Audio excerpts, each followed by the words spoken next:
बिस्मिल्लाहिर्रहमानिर्रहीम।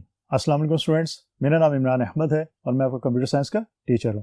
स्टूडेंट्स, आज हम ग्रेड 8 का चैप्टर नंबर 2 का लेक्चर देखेंगे। और स्टूडेंट्स, आज हम ये देखेंगे कि अगर बेसिक लैंग्वेज के अंदर हमने प्रोग्रामिंग करनी हो तो हम कैसे प्रोग्रामिंग कर सकते हैं। आज मैं कुछ एग्जाम्पल्स आपको करवाऊंगा और मेरे साथ साथ ये एग्जाम्पल्स आप लोग अपने कंप्यूटर्स पे भी करके देखिएगा। तो आइए स्टूडेंट्स, फिर आज का लेक्चर फॉर्मली स्टार्ट करते हैं। तो स्टूडेंट्स, ये हमारा चैप्टर नंबर 2 है जिसका नाम है प्रोग्रामिंग इन बेसिक। आज हम बात करेंगे एग्जांपल्स इन प्रोग्रामिंग बेसिक लैंग्वेज के अंदर। स्टूडेंट्स, हमने बेसिकली कॉन्सेप्ट जो प्रीवियस लेक्चर्स के अंदर लिए थे वो हमने लिए थे इफ देन एल्स का कॉन्सेप्ट लिया, हमने इसके अलावा लूप्स का कॉन्सेप्ट लिया, इसमें फॉर लूप का लिया कॉन्सेप्ट, फिर वाइल लूप का कॉन्सेप्ट लिया और फिर हमने लास्ट लेक्चर के अंदर लिया इरेज का कॉन्सेप्ट। स्टूडेंट्स, ये जो एग्जाम्पल्स हैं आज के लेक्चर के अंदर और जो नेक्स्ट लेक्चर्स होंगे हमारे, उसमें मैं कुछ एग्जाम्पल्स और आपको करवाऊंगा। उनके अंदर हम इन्हीं कॉन्सेप्ट्स को यूज करेंगे। मेरे साथ साथ आप लोग भी इसको करके देखिए ताकि आपकी भी इसकी प्रैक्टिस हो जाए। अगर आपके पास अभी इस वक्त बेसिक जो लैंग्वेज है वो मौजूद नहीं है आपके कंप्यूटर्स में तो उसको इंस्टॉल कीजिएगा। और लाजमी तौर पे इस लेक्चर के अंदर जो भी प्रोग्राम मैं आपको यहाँ पे करके दिखाऊंगा उन प्रोग्राम्स को ज़रूर आप भी इम्प्लीमेंट करके देखिएगा। लाइन बाय लाइन जो यहाँ पे मेंशन करूँगा मैं, वही लाइन बाय लाइन आप अपने कंप्यूटर के ऊपर लिखिएगा प्रोग्राम और उसको फिर समझिएगा कि प्रोग्राम काम कैसे करता है। सर, एक चीज़ याद रखिएगा, कोई भी प्रोग्राम हो अगर आपने किसी लैंग्वेज के अंदर लिखना हो उसके लिखने के एक से ज़्यादा तरीके होते हैं, क्योंकि problem basically program is a problem. तो प्रॉब्लम का सोल्यूशन जो होता है वो एक से ज़्यादा तरीकों से हो सकता है। फॉर एग्जांपल, अगर क्लास के अंदर 10 स्टूडेंट है और सेम प्रोग्राम उनसे लिखने को दिया जाए तो पॉसिबिलिटी कि 10 के 10 स्टूडेंट्स की लॉजिक डिफरेंट है, वो डिफरेंट तरीके से उस प्रॉब्लम का या उस प्रोग्राम का सोल्यूशन निकाल लें। आपने ये चीज़ जहन में रखनी है कि आपको जो यहाँ पे मैं मेंशन करूँगा प्रोग्राम का सेंटेक्स, पॉसिबिलिटी कि आप उससे डिफरेंट सेंटेक्स लिख के वो प्रोग्राम हल कर सकें। असल चीज़ ये है कि रूल्स एंड रेगुलेशन वायलेट नहीं होने चाहिए और आपकी जो डिजायर्ड इनपुट है और आउटपुट है वो आपकी वही होनी चाहिए जो आपको कही गई है। जो क्वेश्चन में पूछा गया है आप उसी के मुताबिक अपना आंसर या रिजल्ट फाइंड आउट करेंगे। तो ऐसा कोई इशू नहीं है कि आप जो प्रोग्राम यहाँ मेंशन करूँगा उससे डिफरेंट सेंटेक्स लिख लें। इट डजेंट मैटर, क्योंकि हर पर्सन की, हर स्टूडेंट की जो थिंकिंग है वो डिफरेंट होती है। इसी को हम लॉजिक कहते हैं। आप डिफरेंट सिचुएशन के अंदर डिफरेंट तरीके से बिहेव करते हैं, इसी तरह आप डिफरेंट प्रोग्राम को डिफरेंट तरीके से लिख सकते हैं। तो स्टूडेंट्स, ये चीज़ आपने याद रखनी है। तो पहला जो हमारा प्रोग्राम है और पहली एग्जांपल है हमारी, वो है write a program to take 10 numbers as input and print their average. Simple program है। क्या प्रोग्राम करेगा इसके अंदर? स्टूडेंट्स, एक चीज़ आपने ये देखनी होती है कि आपके प्रोग्राम के अंदर इनपुट क्या है और आपने क्या चीज़ प्रोसेस करवानी है और फिर आपको आउटपुट क्या देनी है। ये चीज़ अगर आप अंडरस्टैंड कर लेते हैं अपने प्रोग्राम की जो प्रॉब्लम है वहाँ से, तो फिर आपके लिए प्रोग्राम लिखना ईजी हो जाता है। और स्टूडेंट्स, एक और चीज़ याद रखिएगा कि कोशिश करें कि जो भी आपको प्रोग्राम दिया जाए, जो भी आपको एग्जांपल दी जाए, उसका पहले आप एल्गोरिदम या फ्लो चार्ट डिज़ाइन कर लें पेपर के ऊपर। उसके बाद फिर उसका प्रोग्राम लिखें तो ईजी होगा आपके लिए ये काम करना। हम कमिंग जो चैप्टर्स हैं वहाँ पे एल्गोरिदम्स और फ्लो चार्ट की बात करेंगे भी डिटेल के साथ, लेकिन आप लोग अभी से इसकी प्रैक्टिस बना लीजिए। तो स्टूडेंट्स, इसके अंदर भी आप देखें इनपुट क्या है, उसके बाद आप ये देखें कि आपकी प्रोसेसिंग क्या होगी और आउटपुट क्या होगी। सो अगेन रीड करते हैं। Write a program to take 10 numbers, mean 10 numbers लिए जाएंगे। तो 10 नंबर्स जो लिए जाएंगे this is basically input and print their average. और 10 नंबर लेने के बाद आपने उसकी एवरेज कैलकुलेट करनी है। तो एवरेज कैलकुलेट करना जो है वो बेसिकली प्रोसेसिंग होती है। तो ये आपकी प्रोसेसिंग होगी और आपने फिर एवरेज को जो प्रिंट करवाना है, तो इसका मतलब आउटपुट आपको वो स्पेसिफिक जो प्रोसेस होने के बाद एवरेज निकलेगी वो आपने आउटपुट करवानी है। तो आपने यहाँ से इजीली अंडरस्टैंड कर लिया कि इनपुट क्या आपके प्रोग्राम की, प्रोसेसिंग क्या होगी और एवरेज क्या होगी। अब इसकी बेस के ऊपर आप प्रोग्राम इजीली लिख सकते हैं। तो स्टूडेंट्स, मेरे साथ साथ आप लोग भी स्टार्ट करें। हम देखते हैं कैसे ये प्रोग्राम लिखा जाएगा। अगर आपके पास बेसिक इस वक्त मौजूद नहीं है तो आप किसी पेज के ऊपर इस प्रोग्राम को मेरे साथ साथ लिखें और उसकी लॉजिक को समझें। मैं यहाँ पे आपको प्रोग्राम जो है वो लिखा हुआ शो करवाऊंगा और मैं उसकी लाइन बाय लाइन आपको जो है डिस्क्रिप्शन बताऊंगा, लॉजिक बताऊंगा कि इसकी हर लाइन के ऊपर लॉजिक बेसिकली है क्या, मीन इसकी हर लाइन जो क्या फंक्शन परफॉर्म कर रही है। उसके बाद इसकी हम फिर आउटपुट देखेंगे और आप देखिएगा आउटपुट वही होगी जो आउटपुट आपको चाहिए थी। तो स्टूडेंट्स, आपको स्क्रीन के ऊपर प्रोग्राम नजर आ रहा है। पहला प्रोग्राम जिसके अंदर हमने यूज किया, क्या हमने इरे को यूज किया है। इरे का कॉन्सेप्ट हम प्रीवियस क्लास के अंदर पढ़ चुके हैं, तो आप याद रखिएगा प्रीवियस लेक्चर के अंदर जो हमने इरे का कॉन्सेप्ट पढ़ा है उसको हमने यूज करना है। उसके साथ साथ इसके अंदर हम फॉर लूप को भी यूज कर रहे हैं। तो स्टूडेंट, स्टार्ट हमने किया है रिमार्क्स के साथ। रिमार्क्स आप लिखना चाहते हैं लिखते हैं, नहीं लिखना चाहते तो आप ना लिखिए। डिम, आपको पता है कि इरे को डिक्लेयर करने के लिए आप डायमेंशन मीन DIM का कीवर्ड यूज करते हैं। तो डिम, उसके आगे आपने इरे का नाम दिया है। इरे का नाम यहाँ पे है NUMARR, नम इरे मीन नंबर इरे को इन शॉर्ट नम इरे के नाम से यहाँ मेंशन किया गया। ये एरे का नाम है और ए का साइज आपने 10 डिक्लेयर कर दिया, क्योंकि आपने कितने नंबर्स लेने इनपुट में, 10 नंबर्स। तो स्टूडेंट्स आपने 10 कर दिया। उसके बाद क्योंकि आपने एवरेज निकालनी है, एवरेज के लिए आपने सम करना होगा पहले इन नंबर्स को, तो सम का आपने एक जो वो डिक्लेयर कर दिया वेरिएबल और उसको इनिशियलाइज कर दिया 0 के साथ कि सम की वैल्यू 0 हो, हम जो उसमें ऐड करवाएंगे तब वैल्यूज जो इंक्रीज हो, अदरवाइज वो वैल्यू इंक्रीज ना हो। क्योंकि स्टूडेंट्स अगर आप ये इनिशियलाइज नहीं करवाएंगे सम को 0 के साथ तो पॉसिबल है कि आपका प्रोग्राम जो है वो इसकी कोई रैंडमली वैल्यू जो सिलेक्ट कर ले इनिशियलाइजेशन के लिए, तो इस वजह से आपके प्रोग्राम की आउटपुट पे कोई फर्क आ सकता है। उसके बाद स्टूडेंट्स फॉर लूप स्टार्ट हुआ। फॉर लूप के अंदर हमने जो काउंटर वेरिएबल था आई डिक्लेयर किया। अगेन आई के अलावा आप कोई भी डिक्लेयर कर सकते हैं, it doesn't matter. I is equal to 1 to 10 mean 1 to 10 तक चलेगा और स्टेप का कीवर्ड हम यूज यहाँ नहीं करेंगे क्योंकि अगेन हमने सिर्फ एक का इंक्रीमेंट करवाना है और बाय डिफॉल्ट एक का इंक्रीमेंट हो जाता है, इवन आप स्टेप का कीवर्ड यूज ना भी करें तो। देन स्टूडेंट्स आपने इनपुट करवानी है यूजर से, मीन आपने खुद वैल्यू देनी है, तो इनपुट लिखा हुआ है। देन डबल कोट्स के अंदर आपको पता है डबल कोट्स के अंदर जो चीज़ आप मेंशन करते हैं वो एज इट इज आपकी आउटपुट स्क्रीन पे शो होती है। सो एंटर द नंबर है। उसके बाद आपने नम इरे आई मीन इरे के अंदर जो आपने वैल्यू स्टोर करवानी है, नम इरे 1 के ऊपर वैल्यू स्टोर करवानी है, वो वैल्यू आप जो है प्रोवाइड करेंगे किसको, अपने प्रोग्राम को। देन उसके बाद सम में इंक्रीमेंट होगा, सम ऑलरेडी आपका 0 है तो सम प्लस नम इरे आई मीन जो वैल्यू आप इनपुट कराएंगे वो वैल्यू सम में प्लस हो जाएगी। तो इस तरह आपकी जो सम होगा और देन दोबारा से आपका लूप चलेगा और वैल्यू 2 हो जाएगी, 3 हो जाएगी एंड सो ऑन। इस तरह आपका लूप जो है वो काम करेगा। देन स्टूडेंट्स उसके बाद आपने एवरेज फाइंड करनी है, तो एवरेज का आप एक जो है वो डिक्लेयर करेंगे वेरिएबल। स्टूडेंट्स एवरेज का एवीजी वेरिएबल डिक्लेयर किया। आप एवरेज का कोई भी वेरिएबल, पूरा एवरेज भी लिख सकते हैं आप, कोई और भी वेरिएबल डिक्लेयर कर सकते हैं, कोई और नाम भी रख सकते हैं। सिर्फ आपको ये आइडिया होना चाहिए कि ये जो वेरिएबल मैंने डिक्लेयर किया है ये किस चीज़ को आइडेंटिफाई कर रहा है, किस चीज़ को बता रहा है कि ये चीज़ आपने जो है वो फाइंड आउट करनी है। तो एवीजी से आपको आइडिया हो रहा है कि आपने एवरेज फाइंड करनी है, इसलिए एवीजी लिखा गया है। Is equal to sum divide by 10, simple formula mathematics का। प्रिंट आपने करवाना है द एवरेज, उसके बाद एवीजी मीन एवीजी आपके प्रिंट में आ जाएगा और आपने इसको एंड कर दिया। अब फ्रेंड्स ये आपका प्रोग्राम कंप्लीट हो गया। इसमें आपने 10 नंबर्स जो है इनपुट के तौर पर लिए, उसके बाद उनकी आपने एवरेज भी कैलकुलेट कर ली और अब इसको जब आप रन करेंगे मीन F5 करेंगे एग्जीक्यूट करने के लिए, तो आप स्क्रीन पे देख सकते हैं कि आपकी आउटपुट क्या आ रही है। स्पेसिफिक जो नंबर्स ऐड किए थे, जो मैंने नंबर्स ऐड करवाए थे, उन नंबर्स की बेस के ऊपर एवरेज आपको स्क्रीन पे नजर आ रही है। आप जो नंबर अपने कंप्यूटर पे ऐड करवाएंगे उसकी बेस पे आपको एवरेज वहाँ पे नजर आएगी। सो एवरेज इससे डिफरेंट हो सकती है, तो ये आप नहीं समझना कि जो यहाँ पे लिखा हुआ है वही आपके कंप्यूटर पे भी आएगा।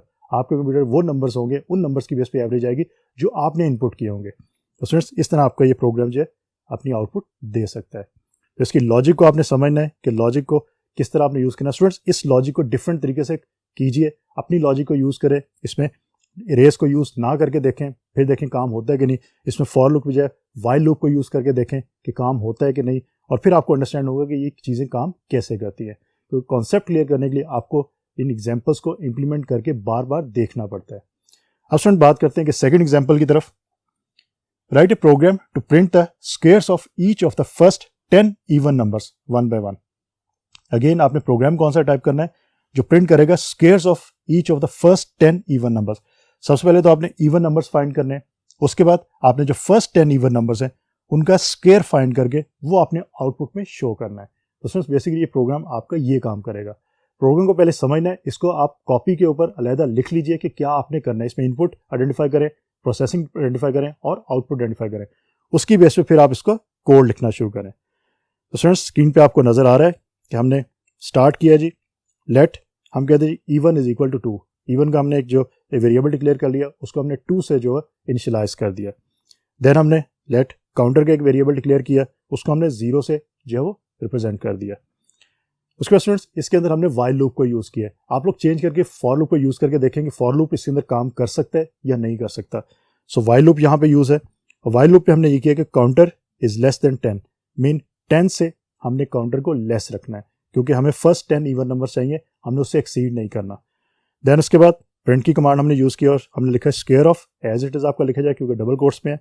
देन स्क्वायर ऑफ के आगे इवन लिखा जाएगा और फिर is even multiplied by even mean अगर इवन की वैल्यू 2 है तो even multiplied mean 2 into 2 4 mean अगर 2 है तो उसका स्क्वायर 4 हो जाएगा। अगर आपका यहाँ पे इवन नंबर जो है वो 4 है तो स्क्वायर आपका 4 इंटू 4 16 हो जाएगा। इस तरह इवन नंबर अगर यहाँ पे 8 है तो आपका 8 इंटू 8 क्या हो जाएगा 64 हो जाएगा। तो इस तरह जो आपके फर्स्ट 10 इवन नंबर्स हैं उनके स्क्वायर जो है वो कैलकुलेट होना शुरू हो जाएंगे। और देन काउंटर के अंदर आप एक इंक्रीमेंट करवाते जा रहे हैं, क्योंकि वाइल लूप है वहाँ पे आपने इंक्रीमेंट करवाना होता है अलहदा से। और इवन के अंदर आप फिर 2 का इंक्रीमेंट करवा रहे हैं, क्योंकि आपने इवन नंबर यूज़ करने, तो 2 के बाद 4 होना चाहिए, 4 के बाद 6 होना चाहिए, 6 के बाद 8, तो 2 का इंक्रीमेंट हो रहा है। देन वेंड, और फिर आपने प्रोग्राम को एंड कर दिया। तो स्टूडेंट्स ये प्रोग्राम आपका, अब हमने इसको रन किया तो आपको आउटपुट शो कर रहा है स्क्वायर्स का। मीन आपको जो भी इवन नंबर्स है उनका स्क्वायर जो है उसने शो कर दिया। 2 का 4 दे दिया, 4 का 16 दे दिया, 6 का आपको 36 दे दिया, एंड सो ऑन। तो स्टूडेंट्स इस तरह प्रोग्राम जो वो अपने लिख सकते हैं। लेकिन स्टूडेंट्स इन प्रोग्राम्स की लॉजिक को आपने समझना है, कैसे समझना है, इसको इम्प्लीमेंट करके और इसमें चेंज करके अपनी थिंकिंग से थोड़ा सा इसमें चेंज करें। खासतौर पे वेरिएबल्स के नेम भी चेंज करके देखें और फिर आइडेंटिफाई करें कि वो प्रोग्राम सोल्यूशन दे रहा है आपको या नहीं दे रहा। तो स्टूडेंट्स आप देखते हैं कि हमारे पास और कौन सी एग्जांपल्स मौजूद हैं और उनका सोल्यूशन हम फिर कैसे निकाल सकते हैं। So let's see. So example number 3, write a program to find sum of first 10 Fibonacci numbers. Students Fibonacci numbers कौन से होते हैं, पहले मैं उसके बारे में थोड़ा सा आपको बता दूं। अपने मैथमेटिक्स में हो सकता है ये किए भी हों। स्टूडेंट्स 1 1 लिखा हुआ है आपके पास, थर्ड वैल्यू जो होगी वो 1 + 1 2 होगी। उसके बाद नेक्स्ट वैल्यू 2 + 1 3 होगी, नेक्स्ट वैल्यू 3 + 2 5 होगी। मीन जो भी वैल्यू आपकी लिखी जाती है वो प्रीवियस 2 वैल्यूज के एडिशन से जो है वो बनती है। तो ये फिबोनाची आपके नंबर्स होते हैं। मीन 1 + 1 2 हो गया, 2 + 1 3 हो गया, 3 + 2 5 हो गया, 5 + 3 8 हो गया, एंड इस तरह आपके फिबोनाची नंबर्स जो चलते हैं। तो हमने क्या करना है, प्रोग्राम टाइप करना है, write a program to find sum of first 10 Fibonacci numbers. Let's see कि ये काम कैसे होगा। मेरे साथ साथ आप लोग भी कीजिए। स्टार्ट करते हैं। स्टूडेंट्स अगेन हमने एक डायमेंशन मीन एक डिम एरे जो है वो डिफाइन कर दी, DIM लिखा है हमने। उसके बाद हमने FIB फिबोनाची नाम रखती है एरे का, और उसके साइज जो है वो दिया हमने 10। 10 के बाद हमने सम का एक वेरिएबल डिक्लेयर कर दिया, उसको हमने 0 से इनिशियलाइज कर दिया। फिबोनाची 1 फिबोनाची 2 हमने FIB 1 FIB 2 के जो है वो डिक्लेयर कर दिए 2 वेरिएबल्स, और दोनों को हम इनिशियलाइज किया 1 1 के साथ, क्योंकि हम स्टार्ट कर रहे हैं इसको 1 के साथ। हमें प्रोग्रामिंग कहा गया कि आपने स्टार्ट करना है इसको 1 के साथ, तो 1 के साथ हम इसको स्टार्ट कर रहे हैं। तो दोनों आपकी पहली वैल्यूज जो है वो 1 ही रहेंगी। तो यहाँ पे 1 आपने वैल्यू लिख दी। उसके बाद स्टूडेंट्स आपने फॉर लूप को यूज़ किया। फॉर लूप में i = 3 to 10, और स्टूडेंट्स 3 से हम इसको स्टार्ट करेंगे, और देन आपके पास जो रिजल्ट आएंगे वो क्या होंगे वो ज़रा देख लीजिए। FIB i = होगा FIB i - 1 + FIB i - 2। और स्टूडेंट्स ये इसको ज़रा समझ लीजिएगा इस लाइन को कि यहाँ पे क्या चीज़ हो रही है। यहाँ पे बेसिकली मैथमेटिक्स की कैलकुलेशन हो रही है। फॉर एग्जांपल अगर मैं ये कहता हूँ कि 3 से आप i स्टार्ट कर रहे हैं, तो FIB i - 1 के अंदर i की वैल्यू 3 है आपकी, और -1 करेंगे, 3 - 1 करेंगे तो 2 होगा। तो यहाँ पे 2 आएगा, प्लस नेक्स्ट में आपके FIB i - 2 मीन 3 - 2, ये आपका क्या होगा 1 होगा। तो 2 + 1 यहाँ पे आपकी वैल्यू जो है वो 3 आ जाएगी। तो यहाँ पे आप देख सकते हैं कि आपने जो 2 + 1 आगे नेक्स्ट वैल्यू आपकी 3 ही बनती है, और उसके बाद उससे जो नेक्स्ट वैल्यू आपकी बनेगी वो 3 + 2 5 बनेगी। तो आप इसमें वैल्यूज पुट करके देख सकते हैं नेक्स्ट वैल्यू आपकी 5 ही यहाँ से बनेगी। तो इस तरह आपकी फिबोनाची सीरीज के नंबर्स जो हैं यहाँ पे प्रिंट आउट होना शुरू हो जाएंगे। तो उसके बाद आप फॉर लूप को अगेन यूज़ करेंगे, उसमें आप जो सम फाइंड करेंगे तो 1 to 10 तक आप यूज़ करेंगे, क्योंकि आपके 10 तक नंबर्स है फिबोनाची। तो सम = सम + FIB i, उसमें प्लस करेंगे, और देन आपका लूप से चलेगा 10 तक, और फिर प्रिंट आपको करवा देगा सम। और यहाँ पे आपको स्क्रीन पे शो हो रहा है इसकी आउटपुट, कि आउटपुट के अंदर आपको इसका सम जो है वो दिखाया जा रहा है। तो स्टूडेंट्स इस तरह आप इजीली इसको कर सकते हैं। फिबोनाची नंबर्स की जो आपके मैथमेटिक्स के अंदर मौजूद होंगे, आप वहाँ से भी देख सकते हैं कैसे इसको कैलकुलेट किया जाता है। आप उसी फॉर्मूले को यहाँ पे यूज़ कर सकते हैं। तो इसको डिफरेंट लॉजिक के साथ आप करके देखिएगा, ताकि आपको भी आइडिया हो कि कैसे काम होता है। अब स्टूडेंट्स हम बात करते हैं नेक्स्ट हमारी जो एग्जाम्पल है, write a program which takes 10 numbers as input and find their minimum and maximum values out of these input values। 10 number की हमने इनपुट देनी है वैल्यूज, और उसमें से फाइंड हमने करना है मिनिमम कौन सा है और मैक्सिमम कौन सा। मीन 2 नंबर हमने फाइंड करना है, उसमें से एक मिनिमम नंबर और एक मैक्सिमम नंबर, जो 10 नंबर्स हम यूजर से लेंगे। तो स्टूडेंट्स देखते हैं कैसे ये काम होगा। इट्स वेरी वेरी सिंपल, इसमें कोई ऐसा इश्यू नहीं है।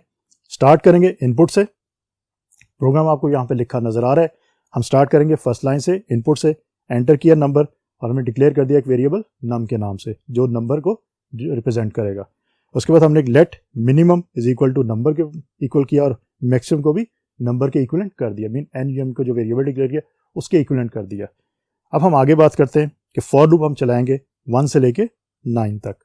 और स्टूडेंट्स 1 से लेकर 9 तक आप जब फॉर लूप चलाएंगे तो आपने इनपुट जो एंटर नंबर किया। और स्टूडेंट्स यहाँ पे एक चीज़ याद रखने वाली है, 1 से 9 तक क्यों, वाई नॉट 1 to 10?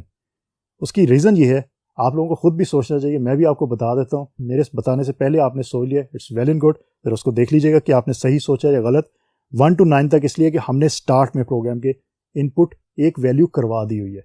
अगर हम वो इनपुट ना वैल्यू करवाते तो फिर यहाँ पे लूप आपका 1 से 10 तक ही चलता। तो ये चीज़ आपने याद रखनी, हमने ऑलरेडी कर दिया ये काम।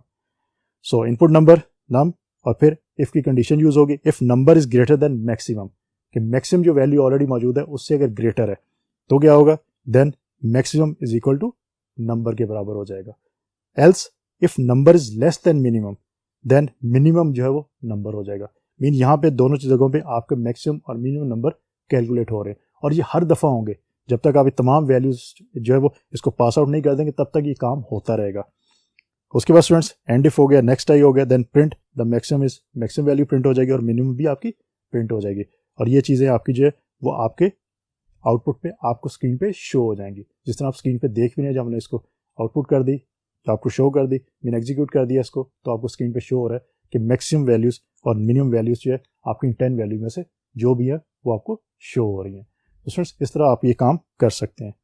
अब स्टूडेंट्स आज के लेक्चर का लास्ट जो एग्जाम्पल है उसको करके देखते हैं कि वो एग्जाम्पल क्या कह रही है।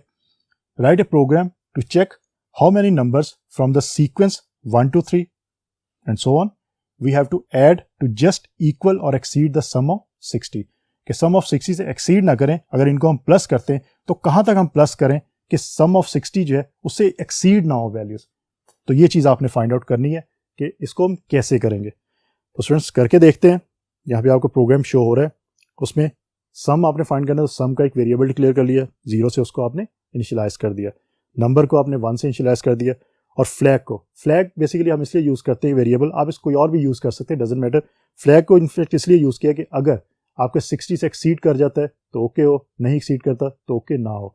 तो इसको हमने इनिशियलाइज कर दिया 0 के साथ, और यही काम हमने किया वाइल लूप के अंदर कि फ्लैग को हमने 0 से स्टार्ट किया कि ये कंडीशन जो है वो यूज़ होगी, ये कंडीशन हमने चेक कर लिया कि ट्रू हो या फॉल्स हो। इस कंडीशन की बेस पे हमारा जो है वो रिजल्ट आएगा। तो स्टूडेंट्स नेक्स्ट में हम करेंगे sum is equal to sum plus number, कि नंबर की जो वैल्यू है प्लस सम की जो ऑलरेडी वैल्यू इनिशियलाइजेशन में हमने लिखी है वो दोनों प्लस होंगी, और सम का वेरिएबल जो उसमें सेव हो जाएंगी।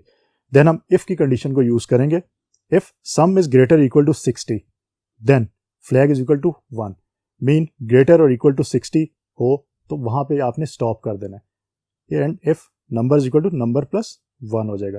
अब स्टूडेंट्स इसके अंदर क्या होगा, आप प्रिंट क्या करवा रहे हैं, आप प्रिंट ये करवा रहे हैं कि आपने अगर 1 2 3 4 5 6 7 8 9 10 11 12 ये वैल्यूज आप दे रहे हो, इन वैल्यूज में आपस में ये वैल्यूज प्लस हो रही हैं, जब तक इनके सम 60 से इंक्रीज नहीं कर जाएगा तब तक आपका प्रोग्राम चलेगा। अब स्टूडेंट्स यहाँ पे आपको एक चीज़ याद रखनी है, मैंने आपको ये बताया था कि जब फॉर लूप और वाइल लूप करवाए थे कि फॉर लूप को हम नॉर्मली वहाँ यूज़ करते हैं जहाँ पे हमें पता हो कि स्टार्ट क्या है और एंड क्या है, कि एंड कहाँ पे होना है, लेकिन वाइल को हम वहाँ यूज़ करते हैं जहाँ पे हमें एंड का ना पता हो। अब इस केस में आपको ये नहीं पता कि किस वैल्यू पे जाके आप एंड होंगे, मीन कहाँ पे जाके आपको पता चलेगा कि जो 60 है उससे एक्सीड कर रहा है सम। तो स्टूडेंट ये चीज़ आपने याद रखनी है, 60 से जो सम एक्सीड कर रहा है वो आपको आइडिया नहीं है कि वो कौन सी वैल्यू होगी। तो इसका मतलब यहाँ पे आप वाइल लूप को ही यूज़ करोगे, यहाँ पे आपका फॉर लूप जो है वो काम नहीं दे सकता। तो स्टूडेंट्स इस केस के अंदर आप इसको जब रन करेंगे तो आपको रिजल्ट में शो होगा कि आंसर क्या आ रहा है, क्योंकि हमने इसको प्रिंट करवा लिया कि क्या आपको आंसर आ रहा है। तो इनफैक्ट 1 से लेके आपके 11 तक जो वैल्यूज़ है वो वैल्यूज़ अगर आप प्लस करते हैं तो आपके 60 से कम आंसर रहता है। अगर आप 12 को भी प्लस कर लेते हैं तो फिर आप 60 से एक्सीड कर जाते हैं। तो 1 से लेके 11 तक वैल्यूज़ है वो आपकी ये काम करती हैं। तो इस तरह आपको रिजल्ट के अंदर ये शो हो रहा है कि कितनी वैल्यूज से वो 60 इंक्रीज करेंगी और वहाँ पे आपका ये स्टॉप हो जाएगा लूप। तो स्टूडेंट्स इस तरह प्रोग्राम्स लिख सकते हैं। स्टूडेंट्स आज के लेक्चर के अंदर हमने जो कॉन्सेप्ट लिए थे प्रीवियस लेक्चर्स के अंदर चैप्टर 2 के, उनको हमने इंप्लीमेंट करके देखा। कुछ प्रोग्राम मैंने आपको आज करवाए हैं, कुछ एग्जाम्पल्स मैं आपको नेक्स्ट लेक्चर के अंदर करवाऊंगा। लेकिन स्टूडेंट्स ये बिल्कुल बेसिक प्रोग्राम्स है, इनको आप खुद प्रैक्टिस जरूर कीजिएगा, खुद करके जरूर देखिएगा। इनकी लॉजिक जो यहाँ पे मेंशन है, जो यहाँ पे बताई गई है, उस लॉजिक से डिफरेंट तरीके से आप लोग खुद करके देखिएगा, क्योंकि आपकी लॉजिक डिफरेंट होगी लेकिन इनपुट सेम होनी चाहिए, उसके अलावा आउटपुट सेम आनी चाहिए, और प्रोसेसिंग भी वही होनी चाहिए जो आपको प्रोग्राम के अंदर बताएगी कि ये प्रोसेसिंग होगी। तो स्टूडेंट्स होपफुली आज का लेक्चर आपको अच्छी तरह समझ आ गया होगा। इंशाल्लाह अगली दफ़ा नए लेक्चर के साथ दोबारा मुलाकात होगी। अपना बहुत सारा ख्याल रखिएगा। अल्लाह हाफिज़।